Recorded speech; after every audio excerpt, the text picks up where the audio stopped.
Un regard biblique sur l'islam. Alors, c'est pourquoi? Alors, nous allons voir bien que ce n'est pas une question avant tout historique, mais plutôt la pensée. Qu'est-ce que propose l'islam par rapport et, par rapport au christianisme?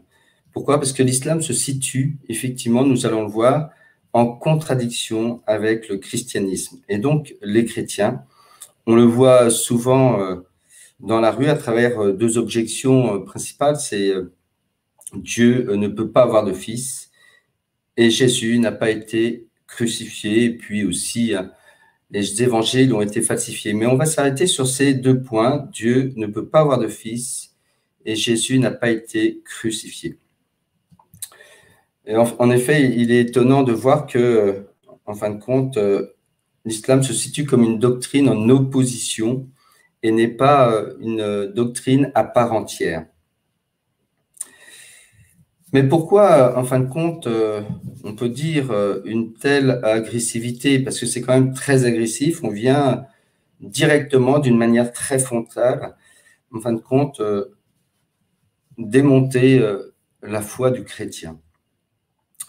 On va lire simplement quelques versets du Coran, parce que c'est important je le dis à chaque fois, mais je le redis, de rester très objectif et de ne pas entrer dans l'ordre de l'opinion.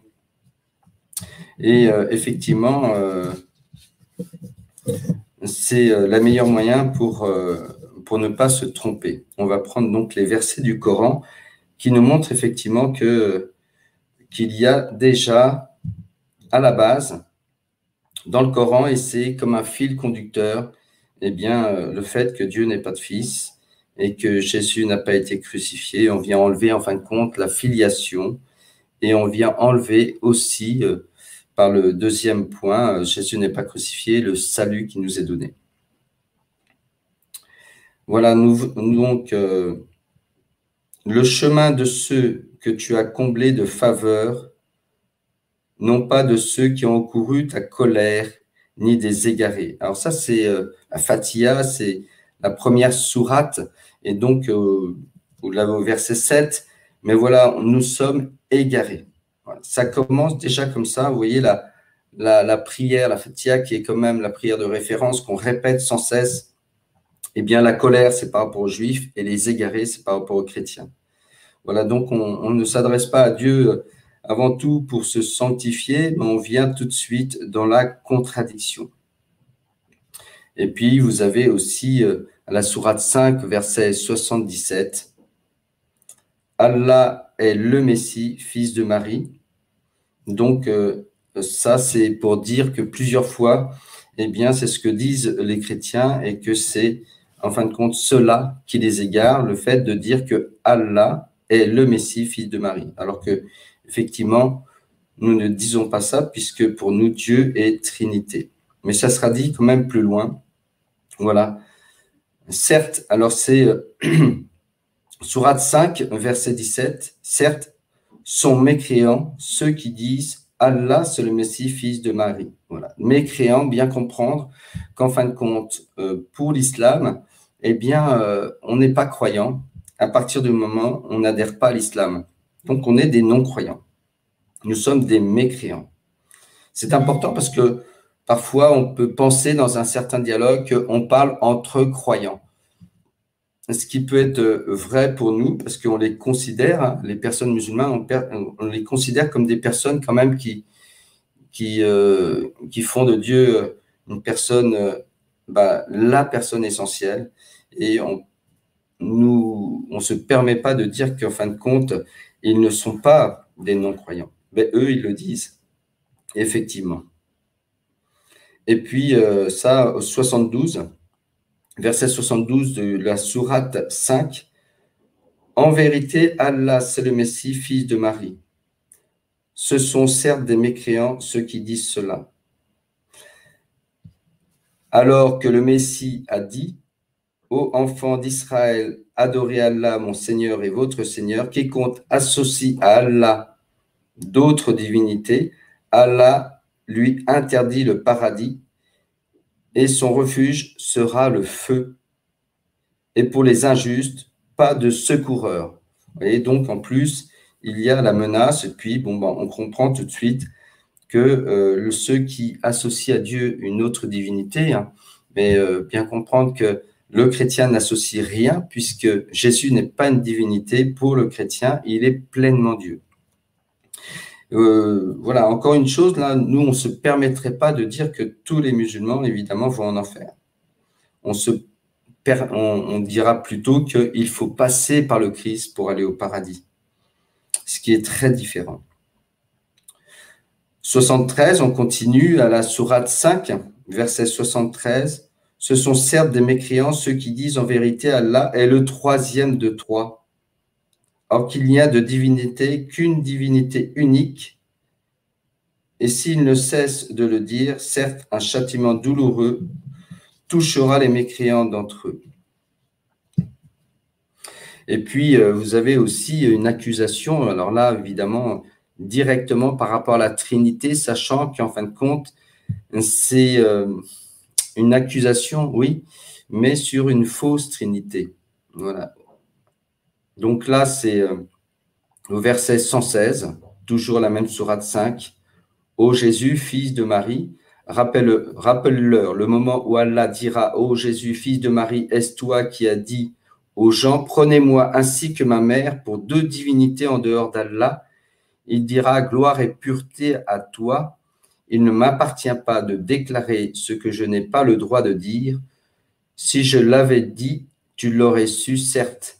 Tu sais ce qu'il y a en moi, et je ne sais pas ce qu'il y a en toi. Tu es en vérité le grand connaisseur de tout ce qui est inconnu. » En plus, on fait parler de Jésus, hein. Bien sûr, 6 siècles après, on met des paroles de Jésus, de Issa. Hein, c'est pas Jésus, on verra bien. C'est pas Issa, mais c'est bien Jésus. Excusez-moi. C'est pas Jésus, mais c'est bien Issa dans le Coran. Et donc, on verra évidemment qu'il y a une grande différence entre les deux. Mais c'est cela qui est visé. Alors, pourquoi tant de haine? Et pourquoi ces accusations, d'où viennent-elles? Pourquoi dépenser autant d'énergie, en fin de compte, à s'opposer? Et c'est un peu cette origine qu'on va essayer de découvrir.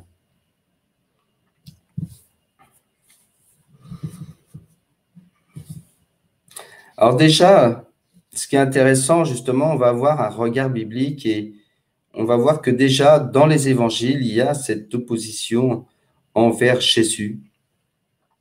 Et les scribes et les pharisiens, effectivement, vont accuser Jésus de se prendre pour le Fils de Dieu, et on verra, effectivement, et même pour Dieu lui-même. Et c'est cela qui va permettre de l'accuser et de le condamner à mort comme blasphème. Donc, je vous lis le texte, le chapitre 11 de l'évangile de Saint Jean à partir du verset 45. Donc, si je lis beaucoup de textes, c'est bien pour montrer qu'il y a, pour que ça soit la base de la réflexion et que ce soit vraiment basé, non pas sur un discours qu'on pourrait avoir, même s'il était juste, il est encore plus juste de le dire à partir des textes. Donc, chapitre 11 de l'évangile de Saint Jean, au verset 45.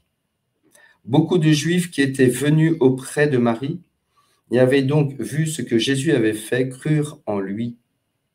Mais quelques-uns allèrent trouver les pharisiens pour leur raconter ce qu'il avait fait. Les grands prêtres et les pharisiens réunirent donc le conseil suprême. Ils disaient, qu'allons-nous faire? Cet homme accomplit un grand nombre de signes. Si nous le laissons faire, tout le monde va croire en lui, et les Romains viendront détruire notre lieu saint et notre nation. Alors l'un d'entre eux, Caïphe, qui était grand prêtre cette année-là, leur dit, « Vous n'y comprenez rien. Vous ne voyez pas quel est votre intérêt. Il vaut mieux qu'un seul homme meure pour tout le peuple que l'ensemble de la nation ne périsse. » Ce qu'il disait là ne venait pas de lui-même, mais étant grand prêtre cette année-là, il prophétisa que Jésus allait mourir pour la nation. Et ce n'était pas seulement pour la nation, c'était afin de rassembler dans l'unité tous les enfants de Dieu dispersés. Dernier verset, 53. À partir de ce jour-là, ils décidèrent de le tuer.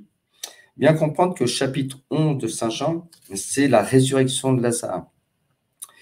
Et donc, il est intéressant de voir que c'est au moment où Jésus ressuscite Lazare qu'il décide de la mort de Jésus. Et ça redit bien le chapitre, le verset 52 précédent, mais effectivement, en donnant sa vie, Jésus va nous donner la vie à nous tous d'une manière particulière, singulière, mais une vie et la vie éternelle. Donc, ils décidèrent de le tuer. Vous voyez, donc, il y a quand même, c'est très violent. Au chapitre 22 de l'évangile de Saint Matthieu, on reprend aussi ce verset 15. Alors les pharisiens allèrent tenir conseil pour prendre Jésus au piège en le faisant parler. Vous voyez, donc il y a toujours on voit dans les évangiles ce dialogue, on peut dire, mais c'est pas un dialogue, c'est des questions pièges pour justement mettre Jésus dans l'embarras. Donc c'est vraiment, ils se font l'ennemi de Jésus. Alors qu'il y a des signes évidents, comme on a vu dans l'évangile de Saint Jean. Encore, dans l'évangile de Saint Marc au chapitre 14, verset 60. Alors s'étant levé le grand prêtre devant tous, interrogea Jésus. Vous voyez, là, c'est le procès de Jésus. Tu ne réponds rien. Que dis-tu des témoignages qu'il porte contre toi? Mais lui gardait le silence et ne répondait rien. Le grand prêtre l'interrogea de nouveau. Es-tu le Christ, le Fils du Dieu béni? Jésus lui dit, je le suis. Et vous verrez le Fils de l'homme siéger à la droite du Tout-Puissant et venir parmi les nuées du ciel. Ici, on reconnaît aussi l'Apocalypse, dernier livre de la Bible. On parle de cette nuée où Jésus vient, le Fils de l'homme. Alors le grand prêtre déchira ses vêtements et dit, pourquoi nous faut-il encore des témoins? Vous voyez, donc on a vu que il y a dans l'islam cette opposition, mais que cette opposition a déjà une réalité dans les évangiles à partir de excusez-moi, c'est mon téléphone qui a sonné. Une réalité dans les évangiles de ce que, en fin de compte, va transmettre le Coran et donc l'islam. Voilà. Nous continuons. Le grand prêtre déchire ses vêtements. Vous avez entendu le blasphème. Qu'en pensez-vous? Tous prononcèrent qu'il méritait la mort. Quelques-uns se mirent à cracher sur lui, couvrirent son visage d'un voile et le giflèrent en disant « Fais le prophète !» Et les gardes lui donnèrent des coups. Donc on parle bien d'une violence, elle est bien présente.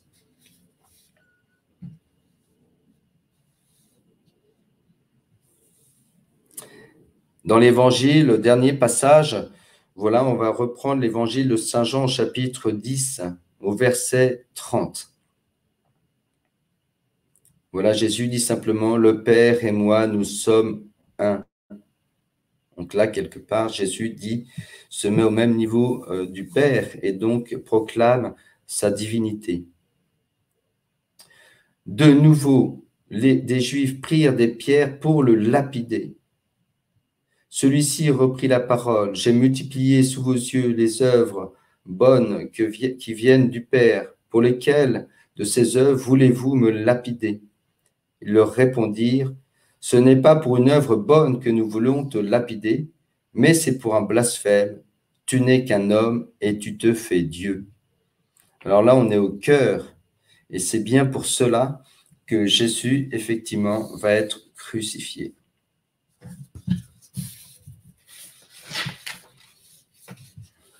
Après, nous allons voir justement que dans l'islam, on va, en reprenant d'ailleurs, on peut penser effectivement à cette phrase ou à ce verset du Coran qui est dit « Nous l'avons ni tué, ni crucifié, c'est un faux semblant ». vous voyez ce refus, eh bien, de reconnaître que Jésus a été crucifié, et puis de reconnaître aussi, eh bien, qu'il est Dieu, dans le sens où il ne faut pas que ceux qui le suivent, ceux qui sont chrétiens, qui seront appelés associateurs parce qu'ils associent notre divinité à Dieu, eh bien, il ne faut pas qu'ils puissent professer, eh bien, cette foi en Jésus, qui est pleinement Dieu et pleinement homme. Et là, vous avez une multitude de versets, effectivement, dans le Coran, qui dit il ne faut pas associer. Certes, Allah ne pardonne pas quand on lui donne quelque associé. À part cela, il pardonne à qui il veut, mais quiconque donne à Allah quelques associés commet un énorme péché. Sourate 4, verset 48. Et puis, il y a ce verset, c'est dans la 4e sourate, je retrouverai le verset parce que je ne me rappelle plus là, mais 4e sourate, on dit « Il n'y a pas de plus grand péché ». Et si vous regardez exactement ce qu'il en est des plus grands péchés dans l'islam, le premier, c'est l'association, plus grave que le meurtre. Cela veut bien dire qu'on peut tuer un chrétien, et cela peut paraître être un péché, mais ce n'est plus un péché devant l'association. Donc, on permet effectivement de tuer l'associateur. Et là, vous avez une multitude, effectivement, de versets sur l'association, comme quoi il ne faut pas associer. Il y a un combat dans le Coran avec des versets qui sont récurrents et qui ne cessent de dire « il ne faut rien associer ». Et puis après, vous avez aussi les hadiths. Et donc, il y a un hadith rapporté par Muslim au numéro 93. « Celui qui meurt sans rien associer à Allah entrera au paradis. Et celui qui meurt en donnant des associés à Allah entrera en enfer. » Donc, ça se poursuit de génération en génération, sachant que les hadiths ont été, en fin de compte, faits eh bien, plusieurs siècles, on va dire entre le 1er et 2e siècle après l'islam, la venue de l'islam, on va dire. Donc, on voit bien, et puis aujourd'hui, ça n'a pas changé. Vous avez toujours cette remarque, cette réflexion, mais plus que ça, cette accusation. Vous trouvez une personne musulmane, aussi intentionnée soit-elle, aussi sympathique soit-elle, eh bien, dans la rue, en discutant, elle vous dira toujours « Dieu ne peut pas avoir de fils ». On verra qu'en fin de compte, la réponse est très simple, puisque déjà, il faut commencer, à mon avis, de lire l'évangile de Saint Jean et se porter à la réflexion. Car effectivement, l'islam, on voit bien qu'il y a des accusations, mais sans réflexion, sans fondement. Pourquoi? Dieu ne peut pas avoir de fils, Dieu peut tout. Il fait ce qu'il veut. On ne peut pas conditionner Dieu à notre propre petite pensée personnelle. Et puis, effectivement, dire que Dieu est un, on n'a pas attendu l'islam, on le savait bien avant. Donc, on reste sur quelque chose, encore une fois, l'islam reste dans une croyance très naturelle. Et effectivement, le fait de dire que Dieu a un fils, mais ce n'est pas simplement ça. Dieu est Père, Fils et Esprit Saint. On peut se porter à la réflexion, mais aussi à la prière, simplement parce que c'est pas. On voit bien que ce n'est pas naturel, et puis que l'homme n'aurait pas pu inventer ça. Donc, soit c'est vrai, soit c'est faux, mais on ne peut pas passer cette vie sur terre sans se poser cette question. Ce que Jésus a dit, est-ce que c'est vrai ou est-ce que c'est faux? Mais attention de ne pas passer à côté. Et pour revenir à ce qu'est l'islam, eh bien, il faut lire 2 textes, à mon avis, c'est fondamental de lire cela. C'est Saint Paul, apôtre aux Galates, au chapitre 4, et puis qui rejoint effectivement le livre de la Genèse avec le chapitre 16. Donc, je vous rappelle simplement le contexte du chapitre 16 de l'évangile de la Genèse, pardon, excusez-moi, premier livre de la Bible. Mais Abraham ne peut pas avoir de fils avec Sarah, et donc Sarah va lui permettre, va présenter sa servante Agar pour que, effectivement, Abraham, son mari, puisse avoir une descendance. Et, donc, à partir de là, on va voir qu'il y a une tension, puisque Agar, effectivement, va avoir ce fils qui s'appellera Ismaël, et elle va se sentir fière, alors que la femme légitime n'a pas d'enfant, donc va se sentir, en fin de compte, frustrée. Et Agar, pour cette raison-là, va fuir sa maîtresse et va partir, mais l'ange lui dit « Retourne vers ta servante, vers ta maîtresse. » Voilà ce qui est dit. L'ange du Seigneur la trouva dans le désert, près d'une source, celle qui est sur la route de Chour. L'ange lui dit « Agar, servante de Sarah, d'où viens-tu et où vas-tu » Elle répondit « Je fuis ma maîtresse. » L'ange du Seigneur lui dit « Retourne chez ta maîtresse et humilie-toi sous sa main. » L'ange du Seigneur lui dit, donc il lui donne quand même une promesse à Agar, « Je te donnerai une descendance tellement nombreuse qu'il sera impossible de la compter. » L'ange du Seigneur lui dit, « Tu es enceinte et tu enfanteras un fils et tu lui donneras le nom d'Ismaël. Car le Seigneur t'a entendu dans ton humiliation. Cet homme, Ismaël, sera comme l'âne sauvage. Sa main se dressera contre tous et la main de tous contre lui. Il établira sa demeure face à tous ses frères. » Il faut bien comprendre qu'à travers Ismaël, eh bien, c'est tout le peuple issu d'Ismaël, eh bien, qui, en fin de compte, se dressera contre tous et tous contre lui. Voilà, à partir de là, on comprend que il faut bien comprendre pourquoi ce texte, simplement parce que l'islam se prévaut d'avoir comme père Abraham, mais en même temps de la descendance d'Ismaël, à la différence, effectivement, eh bien, du peuple juif, et à la suite du peuple juif, les chrétiens, qui se disent non pas fils d'Abraham, mais plus que ça, on fait partie du Dieu d'Abraham, d'Isaac et de Jacob. Et c'est là la grande différence quand on dit, je l'avais peut-être dit, mais quand on dit qu'en fin de compte, on est tous les fils d'Abraham, entre juifs, chrétiens et musulmans, c'est pas tout à fait juste, parce qu'on n'est pas de la même descendance, puisque juifs et chrétiens, eh bien, se prévaut de justement cette filiation d'Abraham, mais aussi d'Isaac et de Jacob. Tout à fait différent, puisque c'est à partir d'Isaac qu'il vient avoir la promesse et l'alliance faite. C'est le fils légitime, c'est ce que nous explique en fin de compte saint Paul apôtre aux Galates. Nous prenons au premier verset du chapitre 4 aux Galates. Je m'explique. Tant que l'héritier est un petit enfant, il ne diffère en rien d'un esclave alors qu'il est le maître de toute la maison. Mais il est soumis aux gérants et aux intendants jusqu'à la date fixée par le Père. De même, nous aussi, quand nous étions des petits enfants, nous étions en situation d'esclaves soumis aux forces qui régissent le monde. Mais lorsqu'est venue la plénitude des temps, Dieu a envoyé son Fils né d'une femme et soumis à la loi de Moïse, afin de racheter ceux qui étaient soumis à la loi, et pour que nous soyons adoptés comme fils. Vous voyez la différence? On passe de l'esclave à cette condition d'esclave à une condition de fils. Et voici la preuve que vous êtes des fils. Dieu a envoyé l'esprit de son Fils dans nos cœurs, et cet esprit crie « Abba », c'est-à-dire « Père ». Ainsi, tu n'es plus esclave, mais fils.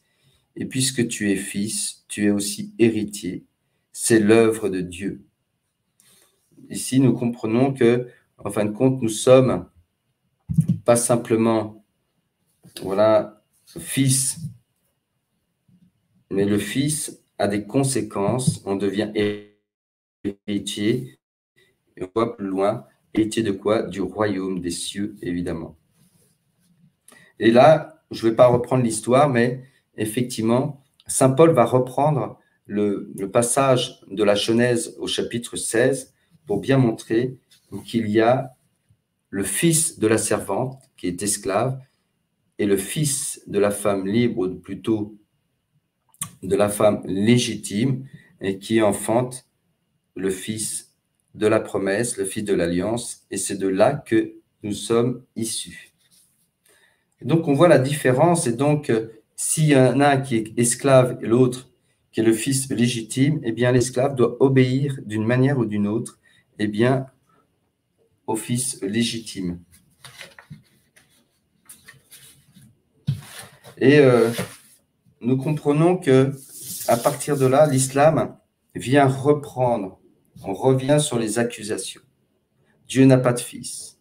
Eh bien, Dieu ne peut pas avoir de fils. Tu te fais le fils de Dieu, et donc tu te fais l'égal de Dieu, et c'est l'accusation des Juifs, des pharisiens, des scribes, mais qui vont voir le grand prêtre, et qui, le grand prêtre, eh bien, pour cette raison-là, va dire qu'il faut condamner Jésus à mort. Et c'est ce qui va se produire.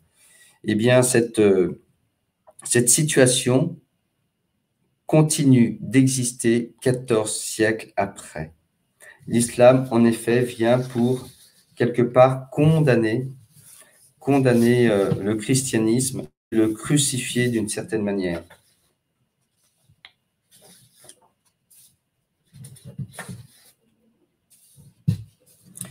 L'islam, à la suite du judaïsme, vient reprendre cette opposition, comme quoi Jésus n'est pas le Fils de Dieu. L'islam, à la suite du judaïsme, vient reprendre la persécution contre Jésus et le crucifier et le crucifie en lui enlevant sa divinité, son statut de sauveur et en le rabaissant en tant que Issa, un simple prophète parmi tant d'autres.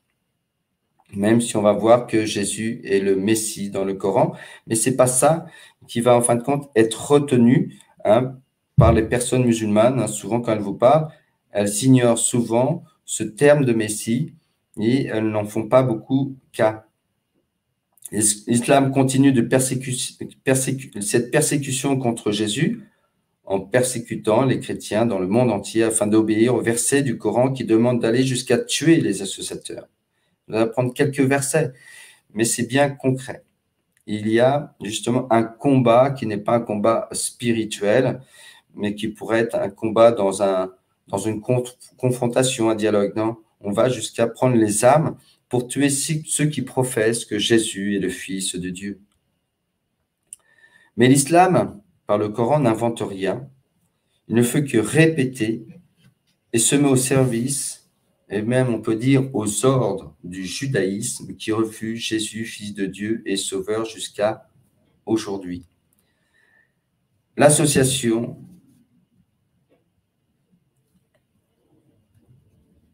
nous l'avons dit, est pire que le meurtre. Sourate 4, et là je retrouve le verset 191.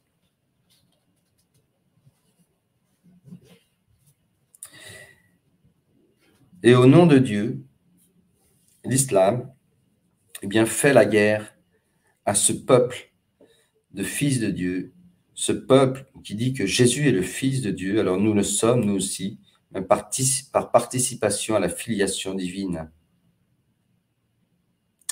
Mais Jésus a déjà dit cela, a prophétisé cela. Chapitre 16 et au verset 1 de l'évangile de Saint Jean, voilà ce que nous dit Jésus. Je vous parle ainsi pour que vous ne soyez pas scandalisés. On vous exclura des assemblées, bien plus l'heure vient où tous ceux qui vous tueront s'imagineront qu'ils rendent un culte à Dieu. Ils feront cela parce qu'ils n'ont connu ni le Père, ni moi. Donc on voit que, effectivement, c'est exactement ça l'islam, c'est-à-dire au nom de Dieu, eh bien, on va persécuter ceux qui disent que Jésus est le Fils de Dieu, ceux qui disent que Dieu est Père et Fils et Saint-Esprit, pour reprendre la véritable Trinité. Alors, vous connaissez, on peut reprendre quelques versets sur le djihad, mais je crois que déjà, vous comprenez qu'il y a un objectif dans l'islam, c'est de faire taire cette foi en Jésus, qui est sauveur. Sourate 2, verset 217. Il t'interroge sur le fait de faire la guerre pendant les mois sacrés. Dit, y combattre est un péché grave, mais plus grave encore auprès d'Allah est de faire obstacle au sentier d'Allah, d'être impie envers celui-ci et la mosquée sacrée d'expulser de là ses habitants. L'association est plus grave que le meurtre. Voilà. Donc, il y a vraiment un combat, et puis il y en a beaucoup, hein, puisque et tuez-les où que vous les rencontriez. L'association est plus grave que le meurtre. 191. Saisissez-les alors et tuez-les où que vous les trouviez. Tout ça, c'est pour, on vient à la cause, à cause de ce meurtre qu'il faut, de ce combat guerrier et de cette tuerie, eh bien, c'est toujours parce que on associe à Dieu une autre divinité, mais c'est simplement parce que le chrétien dit que Jésus est pleinement homme et pleinement Dieu, et comme nous dit Jésus, le Père et moi, nous sommes un. Eh bien, c'est pour ce verset, eh bien, qu'on va mener la guerre à tous les chrétiens. Sourate 8, verset 39, et combattez jusqu'à qu'il n'y subsiste plus d'association. Tuer les associateurs, etc. 9, 5, c'est la sourate qu'on connaît bien, sourate du djihad, et le verset du sabre. On pourrait continuer longtemps, et puis c'est de plus en plus violent, puisque verset 30 de la sourate 9, qu'Allah les anéantisse. L'inimitié, on peut penser aussi l'inimitié entre vous et nous jusqu'à que vous croyez en Allah et en Allah seul. Combattez ceux des mécréants qui sont près de vous. Voilà, on est mécréants. Ne pas penser que pour l'islam, on est des croyants. C'est très important. On est croyant à partir du moment où on adhère à l'islam et au Coran. Voilà, il y en a une multitude. Peut-être un dernier verset qui est peut-être le plus fort, 8, 17. Ce n'est pas vous qui les avez tués, mais c'est Allah qui les a tués. Et lorsque tu lançais une poignée de terre, ce n'est pas toi qui lançais, mais c'est Allah qui lançait. Et c'est pour éprouver les croyants d'une belle épreuve de sa part. Ce n'est pas vous qui les tuez, mais c'est Allah qui les a tués par vos mains. Et là, on comprend qu'il n'y a pas de doute possible. Le combat qui dure des siècles, qui continue à durer maintenant, aujourd'hui, et bien sur ce qu'il faut réaliser vis-à-vis des chrétiens. Le rôle de l'islam aujourd'hui, il est là. C'est-à-dire d'anéantir le vrai Dieu qui est Trinité. Et l'islam, voilà, comme le dit la Genèse, est un peuple nombreux, une multitude. Et à l'inverse, peut-être justement du judaïsme. Pourquoi? Parce que effectivement, tous les Juifs, après la résurrection, la plupart, hein, évidemment, ont cru au Messie, Jésus, Sauveur, ressuscité. Et donc, effectivement, le peuple juif s'est retrouvé à un petit nombre. Pour cette raison, eh bien, on va voir que l'islam vient prendre le relais, un peuple nombreux qui va combattre effectivement qui va combattre pour les mêmes raisons le christianisme, qui va combattre Jésus en fin de compte, qui vont combattre la révélation qui nous est donnée dans le Christ. Et c'est comme un copier-coller. C'est comme un copier-coller. L'islam est un copier-coller, en fin de compte, du judaïsme. D'ailleurs, il va reprendre les mêmes pratiques. L'islam vient, en fin de compte, aussi se baser sur la loi et non plus sur la grâce ni la vérité, comme nous dit Saint Jean. la loi est venue par Moïse, la grâce et la vérité sont venues par Jésus-Christ. De même, eh bien, l'islam va vivre sous le régime de la loi.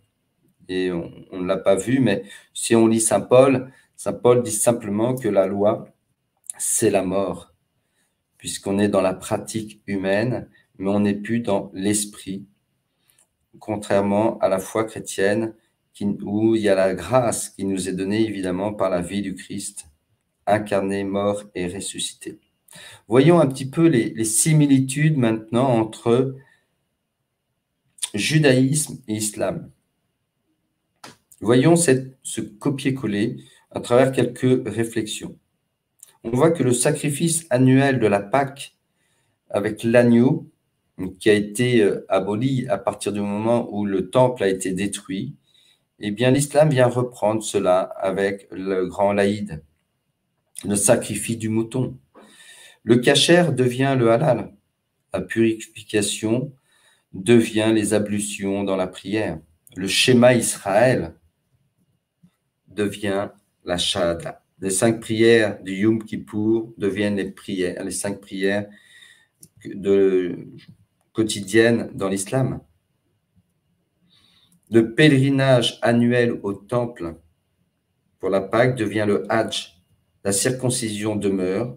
Le voile islamique était dans le judaïsme simplement le voile pour la jeune fille qui est fiancée. Les 10 commandements reçus,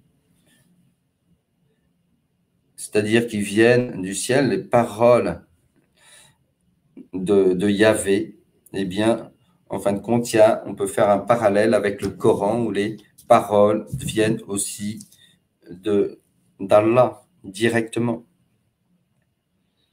Mais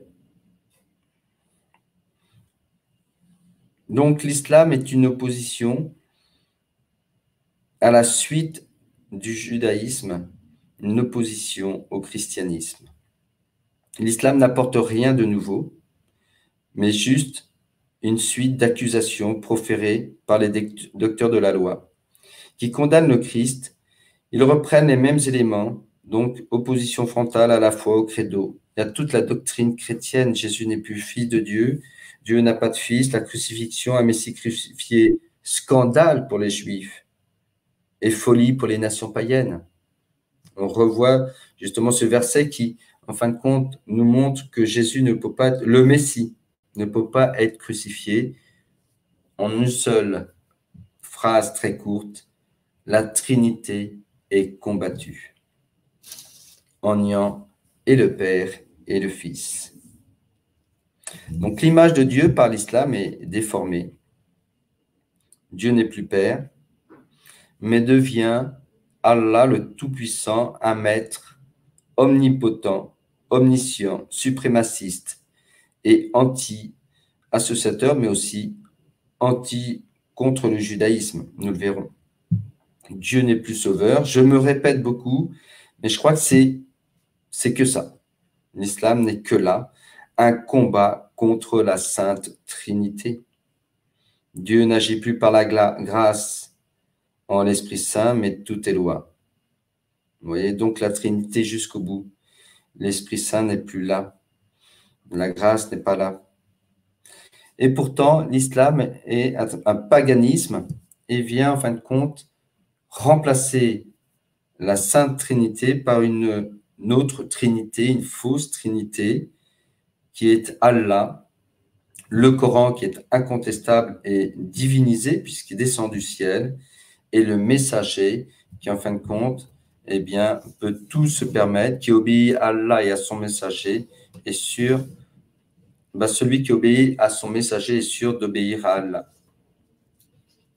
Et donc, il y a une idolâtrie, une fausse trinité. C'est normal puisqu'il ne faut pas simplement combattre, mais remplacer. L'islam, donc, vient comme prolonger, remplacer, on va dire prolonger le judaïsme, mais un judaïsme appauvri. Pourquoi? Simplement parce que toutes les pratiques de la loi, que ce soit le Hajj, les 5 prières, que ce soit le sacrifice aussi l'Aïd, le grand l'Aïd, eh bien tout cela n'a pas de signification. On le fait parce qu'il faut le faire. Mais en même temps, on va dire que l'islam veut supplanter en même temps le judaïsme. Même si le judaïsme se sert de l'islam, l'islam veut supplanter le judaïsme. Le calife veut prendre la place du calife en l'éliminant. Hein, l'islam veut éliminer aussi ce qui l'a fait naître, c'est-à-dire le judaïsme. C'est une sorte de complexe d'Oedipe de l'islam en soumission à la doctrine juive et ses lois, mais ne veut pas en même temps que le judaïsme reconnaître eh bien, cette paternité que le judaïsme a sur l'islam. Je terminerai par une parole d'espérance, mais avant, bien comprendre, il faut aller dans la première lettre de Saint Jean qui résume tout cela et qui montre que l'islam est un combat contre la Trinité, contre la véritable image de Dieu, contre la révélation divine donnée en Jésus-Christ.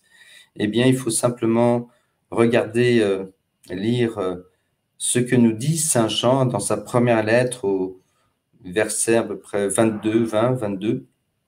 Il dit, celui qui nie le Père et le Fils, celui-là est l'antéchrist. L'antichrist. Et donc, on a affaire à un adversaire. Bien sûr, nous n'allons pas prendre les mêmes armes. Il suffit de prendre simplement eh bien, les armes de la parole, de la prédication, et puis aussi celle de la grâce, sachant que toute parole que l'on dira et qui vient de l'Évangile, toutes les paroles de Jésus qu'on pourra transmettre, eh bien, pourra permettre à ceux qui l'entendent eh bien, de pouvoir avoir une réflexion.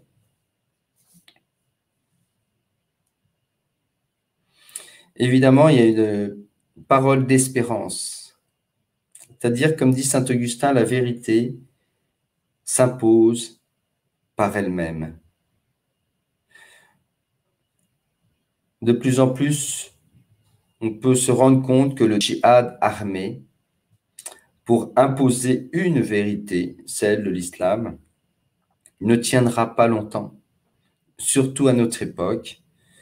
On se rend bien compte que Dieu ne peut pas être dans ses actes de violence, les imposer, les ordonner, et que Dieu ne ressemble pas à cela. Un paradis avec un Dieu violent, ça n'existe pas. Et donc, petit à petit, beaucoup de personnes aujourd'hui sortent pour ces raisons-là de l'islam. Alors, certains disent, mais non, c'est pas ça l'islam, c'est pas le djihad armé, c'est pas ceci, mais le Coran parle contre eux. Le Coran, en fin de compte, est ce qui a permis de fédérer l'islam, mais c'est aussi ce qui va permettre de démonter quelque part l'islam et une hémorragie qui se fait déjà aujourd'hui dans les pays dits musulmans. Eh bien, déjà, beaucoup de personnes eh bien, se rendent compte. Pourquoi aujourd'hui? Parce que les personnes, il y a 100 ans ou 150 ans, dans les pays musulmans, on ne savait pas lire, et puis il n'y avait pas Internet, il n'y avait pas des moyens de communication. Aujourd'hui, il y a des moyens de communication, il y a Internet, et puis tout le monde sait lire, et tout le monde peut, en fin de compte, vérifier, creuser, avoir la curiosité de chercher en vérité Dieu.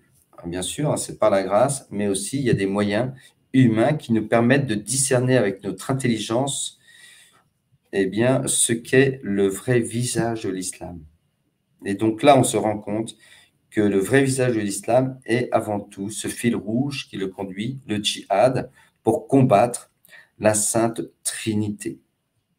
Et donc, c'est une parole d'espérance parce que, effectivement, eh bien, petit à petit, eh bien, par cette curiosité, ce discernement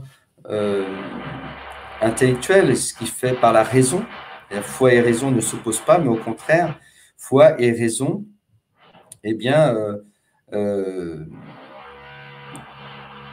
la raison peut éclairer la foi et la foi éclairer la raison, en tout cas la confirmer. Et à partir de là, eh bien, on peut se rendre compte déjà humainement que ça ne va pas. Et si on est sérieux avec Dieu, si on prend Dieu au sérieux, eh bien, au creux de notre prière, si on écoute cette voix intérieure, on sait que Dieu ne peut être qu'amour. Et c'est aussi ce que nous dira Saint Jean. Pour qu'il soit amour, Dieu, une seule, eh bien, il faut effectivement une seule réalité, c'est qu'il faut qu'il y ait la relation. Dieu, pour être amour, doit être donc relation, et c'est pour ça que Jésus, dans Saint Jean, ne cesse de dire « Le Père et moi, nous sommes un ». C'est dans la relation du Père et du Fils et du Père, cette relation eh bien, qui est réciproque, évidemment, eh bien, à partir de là, l'amour peut naître. Un Dieu solitaire ne peut pas donner un Dieu d'amour. Et donc, s'il n'est pas amour, on le voit, cette dérive va vers un Dieu violent, comme on l'a vu dans la sourate 8, au verset 17, « Dieu tue par vos mains ». Et l'homme, parce que son cœur est avant tout imprimé, ou en tout cas, il y a dans son cœur inscrit une loi naturelle qui montre que la violence, la haine, la tuerie, la mort, tuer en tout cas, eh bien, ne peut pas venir de Dieu. Eh bien, petit à petit, beaucoup de personnes musulmanes sortent de l'islam pour ces raisons-là. Parce que, comme je l'ai dit, elles peuvent vérifier que le Coran, c'est cela qu'il propose, un Dieu violent. Et donc, ces conversions se multiplient aujourd'hui, continueront à se multiplier, et c'est pour cela qu'il nous faut proclamer, continuer à proclamer que Jésus-Christ est vraiment le Fils de Dieu, c'est lui qui nous révèle le Père, et ensuite, une fois qu'il monte en ciel, nous donne l'Esprit Saint, afin que nous puissions, nous aussi, témoigner de cet amour de Dieu. Cette conversion du peuple musulman qui se fait de plus en plus évident, eh bien, va conduire aussi au questionnement, sûrement. Peut-être qu'il faudra du temps, mais aussi c'est la conversion du peuple juif. Je terminerai simplement par deux paroles que j'en ai déjà dit une, mais je vais en dire une dernière. Donc, le Père et moi, nous sommes un, nous l'avons vu. Et puis, une dernière, c'est toujours dans Saint Jean au chapitre 8, verset 58, où j'invite toutes les personnes musulmanes à ouvrir un évangile et à lire dans Saint Jean au chapitre 8 et au verset 58. Jésus leur répondit, il répond à qui? Aux pharisiens qui justement s'énervent contre Jésus.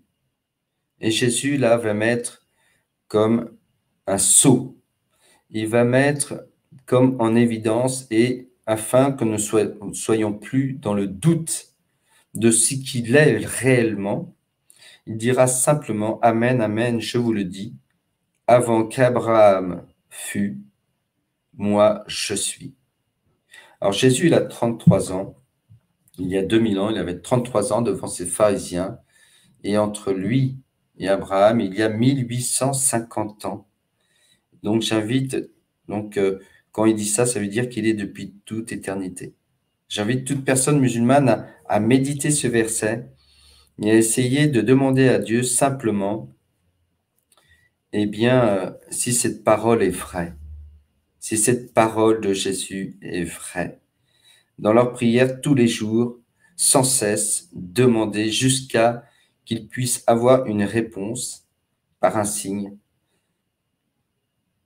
un miracle ou une vision, un songe, ou simplement en lisant tous les évangiles, ils comprendront bien combien, en fin de compte, il n'y a pas de contradiction dans tout ce que Jésus dit et que cette parole, eh bien, n'est pas vaine. et à chacun. Donc, puisque Jésus, après on peut voir dans tous les « je suis » de Jésus dans l'Évangile, eh bien, que Jésus, c'est celui qui est. Et ça rejoint effectivement la parole de Dieu, la réponse de Yahvé à Moïse, quand il lui demande « Quel est ton nom ?» Dieu répond « Je suis qui je suis. Tu parleras ainsi aux fils d'Israël. Celui qui m'a envoyé vers vous, c'est « Je suis ». Et Jésus va reprendre à chaque fois, quand il dira « Je suis », eh bien c'est une façon d'affirmer qu'il est pleinement Dieu, qu'il est le même que celui qui est dans le buisson ardent.